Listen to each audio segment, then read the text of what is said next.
Hey there, doing a just a test run with my scrap fine veriac out of the X-ray machine. It's only running on 12 volts DC, so that's actually a little bit warm. Hopefully it doesn't get that warm, because I've got to rig it up to test some light globes I got. You'll see them later, we'll get them out. But I'll wire it up properly then. But yeah, it seems to work quite happily. There's I think I've got it wired in the wrong turn on the ammeter, so she's maxing out. But the voltmeter over here, if it's still on, yeah, it's working quite well. You can see the light goes dimmer, eventually goes off.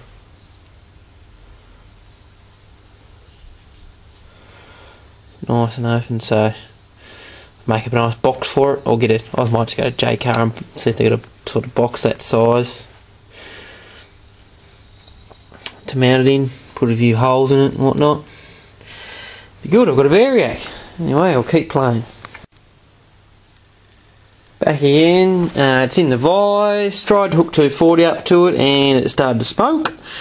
So I quickly turned it off, obviously. I've been fiddling around trying to put resistors in series with it to try and get it to work. I've got it to work, but that way that's too hot to touch, and look at the size of that resistor. Some serious wattage resistor, and it still wants to try and cook it. I don't think I can use this veriac. It is actually meant for 100 volts, and the output 0 to 130 volts. Mum's there. But it won't work, unfortunately, so unless someone can tell me how to wire it up properly, I'll give up. Hey there, ladies and gentlemen. Well, I just gave up on the veriac completely. I thought, stuff it.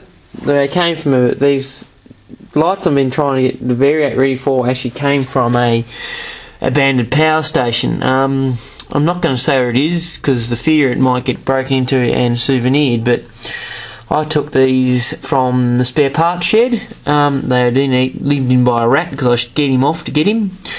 They weren't in a box, but unfortunately I've got two, but this one here is dead. They're made in Germany, and all the equipment was made in Germany and installed in 1908, so, and it's got the same company logo on it. So it's probably a fair chance to say these lights are over 100 years old. So 1 out of 2 ain't bad. They are 240 volt, so I got lucky when I just gave up and wired one in. I thought I'd best put one on a resistor, because Jesus, they're bright, I can tell you that much.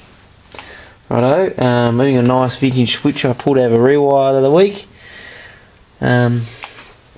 Yeah, so power on. Even the old cords from the 1960s. Light switch on.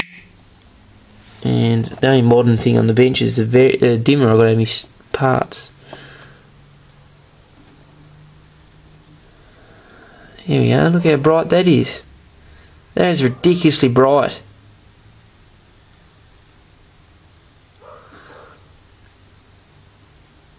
Look at that. 100 years old and still goes. You find your globe that works still 100 years later. I've got a complete fitting. It's probably about 100 years old itself, or 80 years old. Not the switch, unfortunately. The switch is a little bit more modern. But I'll wire it up, and I might hang it up in the shed here somewhere safe and just wire it in so I can play with it every now and then. I don't know really what to do with it, because it's a bit too fragile to cart around everywhere, so I don't really want to take it around everywhere. I've got a bakelite, there it is. That fitting there is from the probably 1920s, so either that one or I've got a pendant brass one that's, yeah, about 100 years old, the porcelain base. Yeah, not bad. Unfortunately, yeah, this is how they work. You can see on the camera those two small little filaments in there. And this one's made in Germany. A bit of information on it there. Yeah, there's the brand. You can just see. Oh, you can see it real well in the light. Yeah. So I'm going to dodged up. Oh, one of these can work because that's brand new, and the clips are one out of the packet. One of the old man's shed cleanups he does for the bank. Yeah, got a whole box of stuff. A few more up there. Found a box of brand new electrical stuff. One of the bank cleanups he does. I'll turn the lights off and see how we go.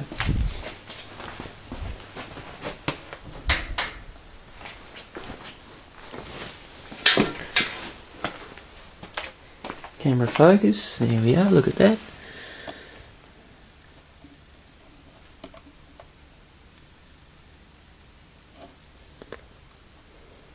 Oh wow, that's incredibly bright.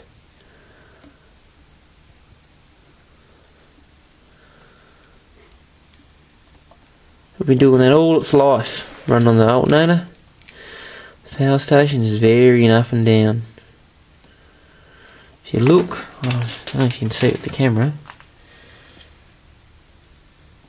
they separate and come together, those filaments in it.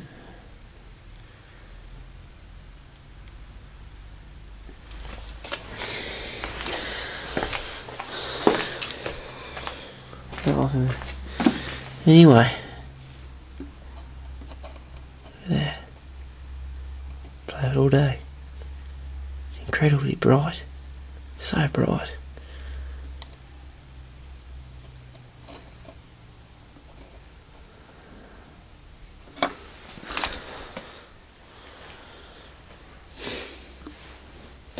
They just don't make things like they used to. Yeah, they're hard. They've got the call hard vacuum in there. So if you do find one of these and it's got a crack in it, leave it there, or chip or something, because they don't crack. If they crack, they don't. They just explode. They suck in and go push back out. But yeah, I was told. I was at TAFE today. I asked the teacher because they've got some there. He said that's why I was trying to wire them in 110 volts, because unfortunately some of them are 110, and I thought since two were there they might have been wired in series. But nonetheless, they're not, thank goodness.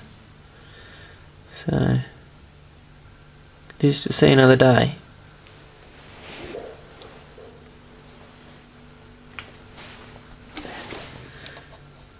Bring it right down so you can see it. Anyway, see you later.